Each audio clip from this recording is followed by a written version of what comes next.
प्यारे बच्चों, जैसा कि आपको पता ही है कि हम आपका भूगोल का दूसरा पाठ भूमि, मृदा, जल, प्राकृतिक वनस्पति और वन्य जीव संसाधन पढ़ रहे हैं।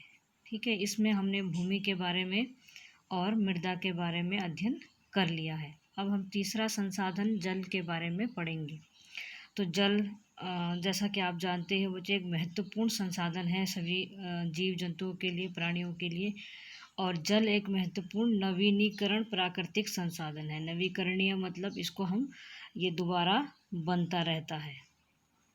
ठीक है ना। जल चक्र के बारे में आपने सुना होगा। वाष्पीकरण होता है और फिर उसके बादल बनते हैं और फिर उसके बाद जल फिर नीचे पृथ्वी पर आ जाता है। तो एक नवीकरणीय संसाधन, प्राकृतिक संसाधन है। तो हमारे भूपृष्ठ का 3/4 भाग जल से ढका हुआ है। जो हमारी पृथ्वी है उसका केवल 29% भाग क्या है, स्थल है, और बाकी 71% भाग क्या है, जल से ढका हुआ है। इसलिए जो हमारे ग्रह है इसको हम जल ग्रह भी कह सकते हैं। लगभग 3.5 अरब वर्ष पहले जीवन महासागरों में ही प्रारंभ हुआ था। जो हमारे पृथ्वी में महासागर हैं, जो हमारे 5 महासागर हैं, तो इन महासागरों में ही जीवन प्रारंभ हुआ था 3.5 अरब वर्ष पहले। यद्यपि आज भी महासागर पृथ्वी की सतह के 2/3 भाग को ढके हुए हैं। आज भी पृथ्वी के 2/3 भाग महासागरों से ही ढके हुए हैं और इन महासागरों में विविध प्रकार के पौधे और ये जंतुओं को जीवन प्रदान करते हैं। मगर महासागरों का जो जल होता है बच्चों, वो लवणीय होता है, यानी खारा होता है। ठीक है, वो हमारे किसी काम का नहीं होता है, मानवीय उपभोग के लिए बिल्कुल उपयुक्त नहीं होता है वो जल। अलवणीय जो जल है, जो खारा नहीं है, मीठा पानी जिसको हम सादा पानी जिसे हम पीते हैं, तो वो केवल हमारी पृथ्वी पर 2.7% ही है। और इस 2.7% का जो जल है, ये हमारा पीने योग्य पानी है। इसका 70% भाग बर्फ़ की चादरों और हिमानियों के रूप में अंटार्कटिका, तुमने सुना होगा, महाद्वीप है जो ग्रीनलैंड और पर्वतीय प्रदेशों में पाया जाता है। जो पृथ्वी के ऊंचाई वाले इलाके हैं वहाँ पे क्या है, हमारा जो पानी है वो बर्फ़ के रूप में जमा हुआ है। तो यानी 70% भाग जो पानी का है वो बर्फ़ के रूप में जमा हुआ है। उसका भी हम उपयोग नहीं कर सकते हैं, वो हमारी पहुँच से बहुत बाहर है। अब जो बचता है केवल 1% अलवणीय जो जल है, ठीक है, जो पानी हम उपभोग में ला सकते हैं, केवल वो 1% है हमारे पास। और ये कहाँ है, ये भौम जल यानी भूमिगत जल, ज़मीन के नीचे जो जल है, भूमिगत जल जिसका हैंडपम्प के द्वारा हम खींचते हैं। तो ये भूमिगत जल के रूप में, नदियों के रूप में और झीलों में पृष्ठीय जल के रूप में और वायुमंडल में जल वाष्प के रूप में पाया जाता है। तो जो हमारा पीने योग्य पानी है हमारे पास है वो केवल 1% है और ये भूमिगत जल के रूप में है, नदियों में है, झीलों में है। ठीक है, और ये वायुमंडल में जल वाष्प के रूप में विद्यमान है। ठीक है, तो जो मनुष्य है, हम जानते हैं कि हमारा अगर हमारे नल से कोई पानी टपक रहा है तो एक टपकता नल 1 वर्ष में कितना पानी व्यर्थ कर देगा, 1200 लीटर जल व्यर्थ हो जाएगा अगर नल से एक एक बूंद पानी टपक रहा है। तो बच्चों ये बहुत ही महत्वपूर्ण संसाधन है हमारे लिए। ठीक है, और 1975 में मानव उपभोग के लिए जल की खपत कितनी थी, 3850 घन किलोमीटर प्रति वर्ष थी। और ये 2000 में बढ़कर कितनी हो गई है, 6000 घन किलोमीटर प्रति वर्ष। और ये मानव के उपयोग के लिए जो जल की खपत है वो दिनों दिन बढ़ती जा रही है। उसके पीछे कारण क्या है, जो मानवीय जनसंख्या है वो भी दिन प्रतिदिन बढ़ती जा रही है। ठीक है, इसलिए अलवणीय जल पृथ्वी का सबसे मूल्यवान पदार्थ है। जो पानी हम पीते हैं वो हमसे, हमारे लिए क्या है, सबसे मूल्यवान है। पृथ्वी पर जल ना तो बढ़ाया जा सकता है ना ही घटाया जा सकता है। जो जल की मात्रा है पृथ्वी की, उसको हम ना तो बढ़ा सकते हैं ना ही घटा सकते हैं। ठीक है, इसकी कुल मात्रा स्थिर रहती है। इसकी प्रचुरता में विविधता प्रतीत होती है, क्योंकि यह वाष्पीकरण, वर्षण और वहाँ की प्रक्रियाओं द्वारा महासागरों, वायु, भूमि और पुनः महासागरों में चक्रण द्वारा निरंतर गतिशील है। तो जो ये पानी की मात्रा जो स्थिर रूप में है वह हमें कहीं पे कम कहीं पे अधिक इसलिए प्रतीत होती है क्योंकि कहीं पे इसका वाष्पीकरण हो जाता है, वर्षण के रूप में, वाष्पीकरण के रूप में, ठीक है, नदियों के रूप में बहकर ये महासागरों में पहुंच जाता है और महासागरों से फिर ये वाष्पीकरण होता है इसका और वाष्प बनता है। और वाष्प बनने के बाद जैसा आपको पता ही होगा, जल चक्र के बारे में आपने पढ़ा होगा बच्चों, तो नदियों से और पेड़ पौधों से जलों का वाष्पीकरण होता है, महासागरों से जलों का वाष्पीकरण होता है, वाष्प बनता है, वाष्प से बादल बनते हैं और वो बादल क्या वर्षण के द्वारा, बारिश के द्वारा पुनः वो जल पृथ्वी पर आ जाता है। तो इस प्रकार ये जल चक्र लगातार चलता रहता है। तो हम इस जल चक्र क्या है, इसको हम बदल नहीं सकते हैं। जल जितनी मात्रा में उपलब्ध है उतनी ही मात्रा में रहेगा, ठीक है, मगर इसका रूप परिवर्तित होता रहता है। तो मनुष्य जल की बड़ी मात्रा का उपयोग न केवल पीने और धुलाई में करता है वरन उत्पादन प्रक्रिया में भी करता है। यानी हम मनुष्य जो हैं, हम जल का उपयोग पीने के लिए तो करते ही हैं और अपने घरेलू उपभोग के लिए करते ही हैं, साथ ही साथ उत्पादन के लिए भी करते हैं। उत्पादन के लिए कैसे करते हैं बच्चों, जैसे जल कृषि में प्रयुक्त किया जाता है, उद्योगों में, बांधों के, जलाशयों के माध्यम से विद्युत उत्पादन करने में हम इसका प्रयोग करते हैं, कृषि कार्य करने के लिए उद्योगों में, और हमने जल विद्युत का जो निर्माण किया है वो इसी प्रकार किया है, जल से विद्युत बनाई है। तो जल स्रोतों के सूखने अथवा जल प्रदूषण के कारण अलवणीय जल की आपूर्ति की कमी के मुख्य कारण क्या है, तो जल स्रोतों के जो जल स्रोत हैं वो हमारे लगातार क्या होते जा रहे हैं, सूखते जा रहे हैं, उसके पीछे प्रदूषण मुख्य कारण है और हमारे अलवणीय जल की क्या हो रही है, आपूर्ति में कमी आ रही है। तो उसके पीछे कारण क्या है, बढ़ती जनसंख्या। जैसे जैसे जनसंख्या बढ़ रही है जल की मांग भी बढ़ रही है। भोजन और नकदी फसलों की बढ़ती मांग, जनसंख्या बढ़ने से भोजन, जनसंख्या की आपूर्ति के लिए क्या चाहिए, भोजन चाहिए, और नकदी फसलों की मांग, हम नकदी फसल बेचने के लिए फसलों के अधिक उगा रहे हैं और उनके लिए अधिक पानी की आवश्यकता पड़ती है। और बढ़ता नगरीकरण, बेहतर होता जीवन स्तर, ये जल की कमी के कारण हो रहे हैं। तो बढ़ता नगरीकरण यानी नगरों में तुमने देखा होगा कि सभी जगह क्या होता है, पक्के मकान होते हैं, कहीं पे कच्ची भूमि नहीं होती है, ठीक है। तो नगरों में सभी के घरों में पानी की सप्लाई के लिए पानी पहुंचाया जाता है, ठीक है। तो और हमारा बेहतर होता जीवन स्तर। तो इन सभी कारणों से हमारे पृथ्वी पे जल की क्या हो रही है, कमी हो रही है, मुख्यतः अलवणीय जल की कमी हो रही है।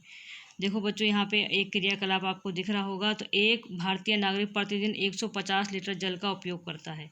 तो पीने के लिए वो 3 लीटर प्रति व्यक्ति प्रतिदिन उपयोग करता है। खाने बनाने के लिए 4 लीटर एक व्यक्ति एक दिन में, ठीक है। नहाने के लिए 20 लीटर एक व्यक्ति पानी यूज कर देता है। तो शौचालय में 40 लीटर पानी, वस्त्र धोने के लिए 40 लीटर पानी, ये एक व्यक्ति के पानी का उपभोग दिखाया जा रहा है। बर्तन धोने के लिए 20 लीटर पानी, बागवानी के लिए 23 लीटर पानी का उपयोग किया जाता है एक व्यक्ति के द्वारा। तो एक व्यक्ति एक दिन में 150 लीटर पानी का उपभोग कर रहा है, ठीक है बच्चों। अब जल की जो इतनी कमी हो गई, तो जल उपलब्धता की क्या क्या समस्याएं हमारे सामने हैं। विश्व के कई प्रदेशों में जल की कमी पाई जाती है। तो ये विश्व के शुष्क प्रदेश हैं जहाँ पे वर्षा क्या होती है, कम होती है। इन प्रदेशों में इसलिए जल कम मात्रा में उपलब्ध रहता है। जैसे अधिकांशतः अफ्रीका जो है, पश्चिमी एशिया वाला जो भाग है, पश्चिम एशिया का, दक्षिण एशिया है, पश्चिमी संयुक्त राज्य अमेरिका के जो भाग हैं, उत्तरी पश्चिमी मैक्सिको है, दक्षिण अमेरिका के भाग हैं और संपूर्ण ऑस्ट्रेलिया, ये अलवणीय जल की आपूर्ति की कमी का सामना कर रहे हैं। तो विश्व के ये प्रदेश हैं जहाँ पे जल की कमी है। ये देश ऐसे जलवायु प्रदेशों में हैं जहाँ अक्सर सूखा पड़ता है, और यहाँ सूखा पड़ता है यानी बारिश नहीं होती है, इसलिए यहाँ सूखा पड़ता है, और जल अभाव की यानी जल की कमी की समस्या यहाँ हमेशा बनी रहती है। तो इस प्रकार जल का अभाव मौसमी भी हो सकता है और वार्षिक वर्षण में विविधता के परिणाम स्वरूप हो सकता है, ठीक है। मौसमी वर्षा अगर कम हो गई, वार्षिक वर्षा कम हो गई, तो हमको जल की कमी की समस्या का सामना करना पड़ सकता है। और इसके पीछे और अति उपयोग और जल संदूषण के कारण भी जल का अभाव हो सकता है। जैसे बारिश की कमी से भी हमको पानी में कमी महसूस होती है। साथ ही साथ अगर हम जल का अति उपयोग कर रहे हैं, ठीक है, जल का अति बेकार उसको व्यर्थ में बहने दे रहे हैं, उसका दुरुपयोग कर रहे हैं, ठीक है, और उसके साथ ही साथ जल स्रोत जो है अगर हम उनको क्या कर रहे हैं, प्रदूषित कर दे रहे हैं, तो उसके कारण भी क्या हो सकता है, जल की कमी का सामना करना पड़ सकता है। तो बच्चों, आपके सामने जो चित्र दिख रहा है, ये यमुना नदी में क्या किया जा रहा है, नदियों में गंदा पानी बहाया जा रहा है, वाहित मल भेजा जा रहा है, औद्योगिक कचरा इसमें डाला जा रहा है, जिसके कारण क्या हो गई, नदियाँ प्रदूषित हो गई हैं।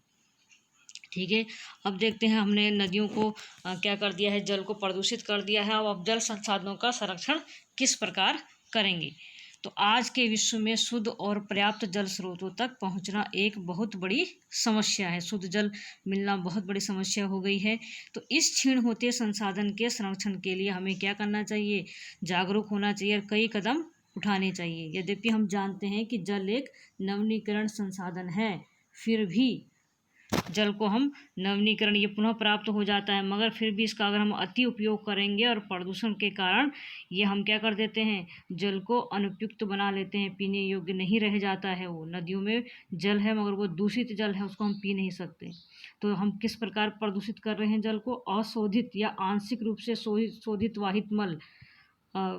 शहरों में तुमने देखा होगा जो टॉयलेट होते हैं, ठीक है ना, उनके जो मल होता है उसको सीधे गटर में बहा दिया जाता है, और जो गटर से पानी मल जाता है उसको अगर नदी में छोड़ दिया जाए, शोधित अशोधित या आंशिक रूप से शोधित मल को नदियों में छोड़ दिया जाएगा, तो वो क्या हो जाएंगी, नदियाँ प्रदूषित हो जाएंगी। हमारे कृषि में जो हम रसायन का उपयोग करते हैं, ठीक है, वो रसायन बह के कहाँ जाते हैं, हमारे भूमिगत जल के रूप में पहुँच जाते हैं या हमारी नदियों में पहुँच जाते हैं, जिससे भी हमारा जल क्या हो जाता है, प्रदूषित हो जाता है। ठीक है, जल निकायों में अगर हम नदियों में क्या करते हैं, औद्योगिक बहिस्राव यानी उद्योगों में जब जल का प्रयोग किया जाता है तो वो दूषित होकर जब वो जल बाहर निकलता है, ठीक है, और उसको जब नदियों में छोड़ दिया जाता है तो उससे भी क्या होती है, नदियाँ क्या हो जाती हैं, प्रदूषित हो जाती हैं। तो इस औद्योगिक बहिस्राव में क्या उपलब्ध होता है, इसमें नाइट्रेट धातुएं और पीड़कनाशी यानी कीड़ानाशक जो दवाइयाँ होती हैं इसमें उपलब्ध होती हैं, और जल को ये क्या कर देते हैं, प्रदूषित कर देते हैं। ठीक है, इनमें से अधिकांश रसायन अजैव निम्नीकरण होने के कारण जल द्वारा मानव शरीर में पहुंच जाते हैं। फिर ये रसायन कहाँ पहुंच जाते हैं, दोबारा मानव शरीर में पहुंच जाते हैं। तो इन प्रदूषकों को जल निकायों में छोड़ने से पहले बहिस्रावों को उपयुक्त विधि से क्या कर लेना चाहिए, शोधित करके जल प्रदूषण को नियंत्रित किया जा सकता है। तो जो भी रसायन हम उद्योग में यूज कर रहे हैं, ठीक है, ये रसायन कृषि में यूज कर रहे हैं, उसके बाद वो अगर पानी में मिल जाता है तो उस क्या होता है, वो जल मनुष्य के लिए क्या होता है, हानिकारक होता है। तो ऐसे दूषित जल को नदियों में छोड़ने से पहले क्या कर लेना चाहिए, उनको साफ कर लेना चाहिए, शोधित कर लेना चाहिए। उसके द्वारा हम क्या कर सकते हैं, जल प्रदूषण को रोक सकते हैं और हमारे स्वच्छ जल की उपलब्धता बनी रहेगी।